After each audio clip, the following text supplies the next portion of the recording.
Bonjour à tous, bienvenue avec nous dans la cabine du Valtra T175 pour une vidéo explicative. La base de tout travail au GPS, c'est l'enregistrement des limites parcellaires et puis par la suite l'utilisation du contour assistant. C'est le contenu de cette vidéo aujourd'hui. Bonjour Vincent pour nous faire des explications et nous montrer comment ça marche sur le Smart Touch. Bonjour Nicolas. Alors oui, effectivement, tout travail précis dans un champ commence par l'enregistrement des bordures parcellaires. C'est ce qu'on va faire pour commencer aujourd'hui ensemble.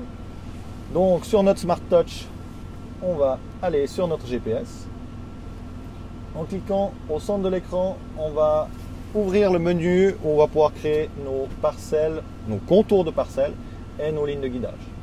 On va commencer par faire une nouvelle parcelle avec un nouveau contour. Ici, on peut choisir l'endroit auquel on va prendre la mesure. Donc soit au niveau de l'antenne sur la cabine, soit au niveau de notre outil qu'on a à l'arrière, si on a un outil à l'arrière.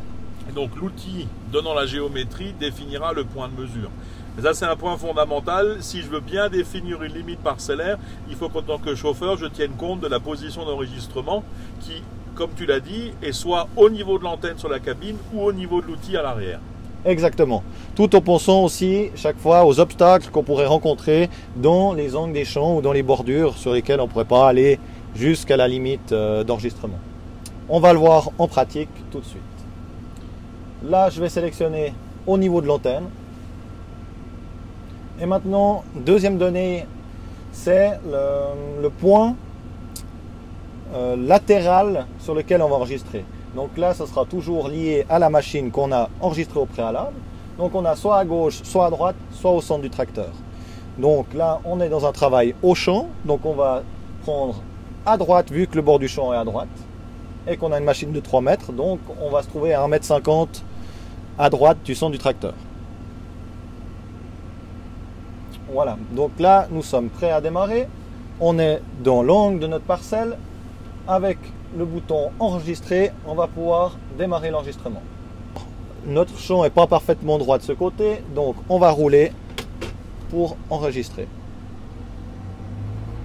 Donc sur le demi-écran de gauche, on voit la ligne rouge qui se trace, qui correspond à la limite parcellaire qu'on est en train d'enregistrer. Tout à fait. Il faut savoir également que la vitesse à laquelle nous enregistrons ces lignes n'influence pas la précision, mais indirectement influence notre pilotage, donc pourrait créer des irrégularités. Donc là, on voit la ligne qui se trace au fur et à mesure. Donc on voit bien que la ligne se trace au niveau de l'antenne et à la largeur de la machine. Donc là, il ne faut pas se laisser déstabiliser par le quadrillage qui lui est une orientation nord-sud. Nous, on se rend vraiment sur la limite et le bord de notre parcelle. Tout à fait. Donc là, on va arriver au coin. Qu'est-ce qu'on fait à ce moment-là, Vincent? Voilà, quand on arrive dans notre coin, on se positionne.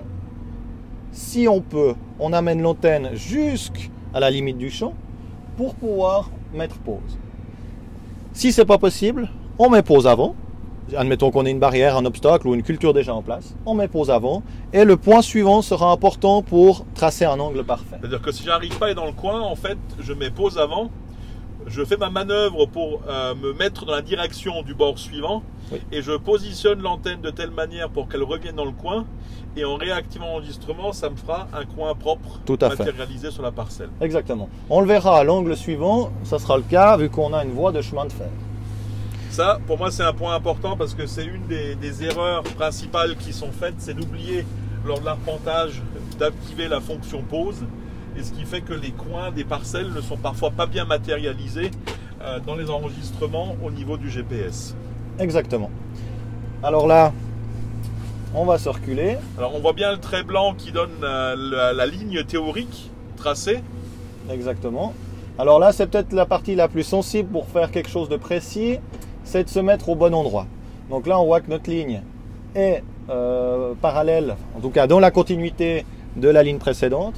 Donc à ce moment-là, on peut remettre play et avancer.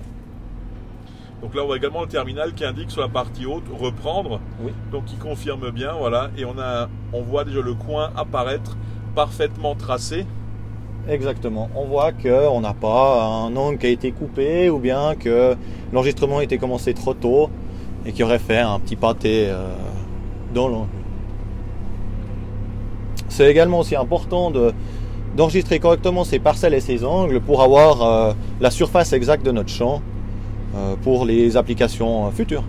Alors c'est vrai que là on a quand même des bordures qui sont relativement rectilignes. On peut très bien également suivre un contour par cette méthode-là. Dans l'arpentage, ça ne pose absolument aucun problème en pratique.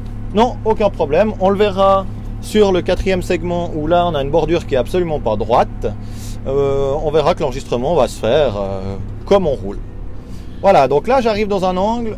Donc cet angle-là n'est pas possible d'aller plus loin car il y a le train qui nous passe sous le nez actuellement. D'ailleurs, tout à fait, la voie de chemin de fer voilà. est devant nous. Donc là maintenant on va s'arrêter avant le coin. Je m'arrête avant, donc là je suis avec l'antenne environ 3 mètres avant l'angle. Je me pose de la même façon. Je fais ma manœuvre. Donc là on voit maintenant la distance qui nous sépare du dernier point qui est matérialisé sur la carte. Et là par contre on voit qu'on est réaligné avec l'antenne, donc on peut relancer l'enregistrement. Voilà. Donc là dans notre nouvelle position, on va donner la position exacte de l'angle. On redémarre. Là on est le long d'une voie de chemin de fer qui est rectiligne, donc je vais remettre pause tout de suite pour que le GPS n'enregistre pas le parcours que je fais. Donc là, on a moins de sensibilité, on va dire, au pilotage entre les coins de parcelles. Et en fait, ce qui va se passer, c'est qu'on va tracer une ligne absolument droite en bordure qui correspond à la ligne parallèle à la voie de chemin de fer dans cette situation aujourd'hui. Tout à fait. Donc maintenant, ce qu'il faut faire attention quand on arrive dans un angle, c'est qu'il faut remettre play pour qu'il nous tire notre ligne droite. Et on est dans l'angle, on remet pause pour qu'il arrête l'enregistrement. Donc il y a bien la double manipulation à faire, play pour replacer le point et pause pour interrompre l'enregistrement pendant la manœuvre. Tout à fait, double clic. Voilà, je suis parfaitement dans mon angle. Donc là ça c'est un moment clé, comme vous le voyez, on prend le temps de bien positionner l'antenne et le tracteur dans le coin, puisque c'est ce qui va définir la précision de l'enregistrement. Tout à fait. Voilà, alors là je reprends juste ma bordure, j'arrive à la fin de mon champ. Ici, je ne peux pas aller plus loin parce que j'ai de nouveau un obstacle devant moi. Donc, en appuyant sur le vu, je vais lui confirmer que c'est la fin de mon contour. Et donc, lui, il va tirer le dernier bout pour boucler le champ. Donc là, il va relier le point initial avec le dernier point qu'on vient de poser. Tout à fait. Voilà. Voilà. Le petit message qui confirme l'enregistrement. Tout à fait. Et maintenant la ligne qui était rouge auparavant devient bleue. Tout à fait. On peut aller visualiser notre champ ici. Voilà. Comme ça. Là, on voit notre parcelle avec notre bordure, nos 3 bordures rectilignes, une bordure qui n'était pas droite. Avec un léger contour. Voilà. Donc maintenant, si je reclique dans l'écran, je reviens dans le menu qui correspond à mes parcelles. Un point qui est important, je vois 1 hectare 54, donc qui correspond à la surface à l'intérieur des bordures que nous venons de tracer. Voilà, tout à fait. C'est la surface exacte du champ. Alors, ces limites peuvent être utilisées pour générer des lignes AB, des lignes de contour. C'est ce qu'on va voir tout à l'heure avec l'utilisation du contour assistant. On vous retrouve dans quelques instants dans la cabine pour continuer l'explication. Merci beaucoup. À tout à l'heure.